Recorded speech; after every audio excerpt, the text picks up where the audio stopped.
ये क्या बहू, इतनी सारी खरीदारी करके आई हो तुम? पर क्यों? सास उमा जी ने बहू स्नेहा के हाथ में बैग देख कहा। मम्मी जी बस थोड़े से कपड़े ही तो हैं। सोफे पर बैठती हुई स्नेहा बोली, पर बेटा अभी तुम्हारी शादी को 6 महीने ही तो हुए, फिर हर त्योहार पर तुम कपड़े लेती ही हो, तो अब क्या जरूरत पड़ गई तुम्हें कपड़े लेने की? उमा जी बोली, मम्मी जी शादी वाले कपड़े टाइट से हो गए, अभी तो नया कलेक्शन आया है, मेरी सहेली ने बताया था तो मैं खुद को रोक नहीं पाए, और देखो कितना सुंदर कलेक्शन है। स्नेहा उत्साह से सभी ड्रेस दिखाती हुई बोली, बेटा ड्रेस तो बहुत अच्छी है, पर उमा जी अपना वाक्य पूरा करती उससे पहले ही स्नेहा अपने बैग समेत कमरे में आ गई। सुनो राहुल, मुझे 5,000 रुपए देना। एक हफ्ते बाद स्नेहा अपने पति से बोली। स्नेहा अभी पिछले हफ्ते तो 10,000 दिए थे, फिर से इतने पैसे क्यों? राहुल चौंक कर बोला, मुझे अपने कमरे के पर्दे बदलने हैं और 1-2 और सामान भी लाने हैं। स्नेहा बोली, पर इन पर्दों में क्या खराबी है, अभी शादी के समय ही तो लगे थे ये। राहुल बोला, मैंने अपनी दोस्त के यहाँ देखे हैं पर्दे, वैसे पर्दे चाहिए मुझे, ये आउटडेटेड लगते हैं, उन पर्दे से हमारा कमरा खिल कर आएगा।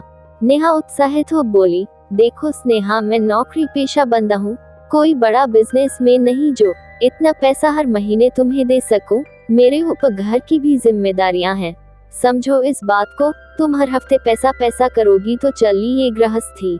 राहुल ने उसे समझाया, जब तुम पत्नी के खर्च नहीं उठा सकते तो शादी क्यों की? स्नेहा मुंह फुलाकर बोली, तुम्हें भी तो पता था मेरी कितनी सैलरी है, तो तुमने क्यों हाँ की? क्या बस पैसे के लिए ही शादी होती है?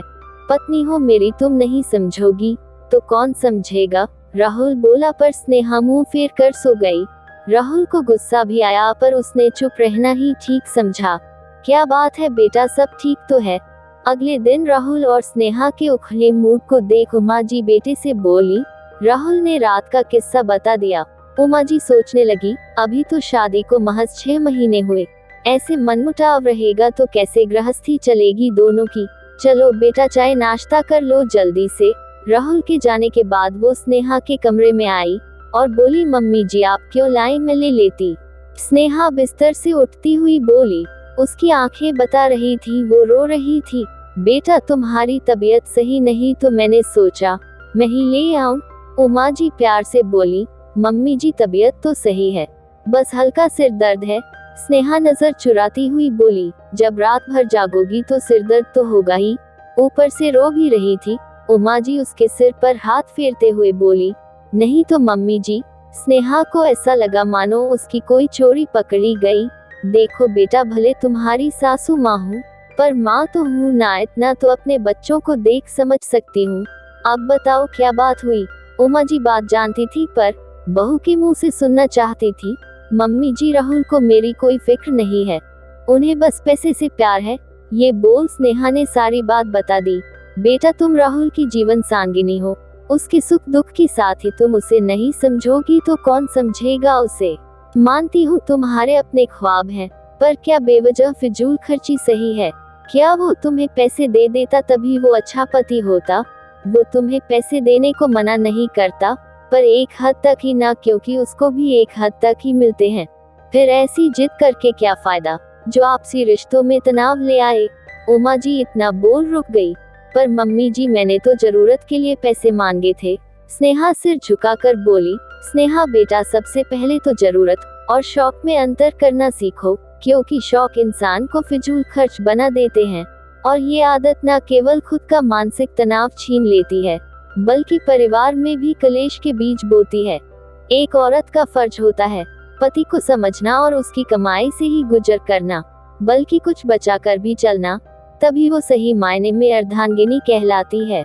देखो सास हूँ तुम्हारी, तुम्हें मेरी बात बुरी भी लग सकती है, पर तुम खुद ठंडे दिमाग से सोचना। ये बोल उमा जी वहाँ से चली गई। स्नेहा बहुत देर तक उमा जी की बात सोचती रही। एक बार तो उसके दिमाग में आई, मम्मी जी तो अपने बेटे की ही साइड लेंगी ना। फिर उसने ठंडे दिमाग से सोचा तो उसे लगा पर्दे बदलना इतना भी जरूरी तो नहीं, जिसके लिए घर में कलेश किया जाए। उसे भी राहुल से ये अबोला तकलीफ दे रहा था। सच ही तो कहा मम्मी जी ने, मैं राहुल की अर्धांगिनी हूँ, उसकी हर चीज पर मेरा हक है, यहाँ तक कि उसकी परेशानी पर भी। पर मैं तो खुद उसे परेशान कर रही हूँ। उसने सोचा, फिर उसे याद आया कैसे मम्मी एक एक पैसा बचा कर रखती थी, और जब पापा की कोरोना में नौकरी चली गई थी तब मम्मी ने कैसे उन्हीं पैसों से न केवल घर चलाया बल्कि बच्चों की पढ़ाई का खर्च भी उठाया। वरना तो पापा की बचत सब खत्म हो जाती। जो उन्होंने मेरी शादी को रखी थी, वो अचानक उठी, नहा धोकर बाहर आ गई और सास के साथ काम करवाने लगी। उसका चहकता चेहरा देख उमा जी समझ गई, उन्होंने सही वक्त पर बहू को सही सीख दी है। दोस्तों, ऐसी ही ऑसम कहानियाँ पढ़ने और सुनने के लिए हमारे चैनल ऑसम कहानियाँ को प्लीज लाइक करना और अपने खूबसूरत दोस्तों के साथ शेयर करना और सब्सक्राइब करना। धन्यवाद।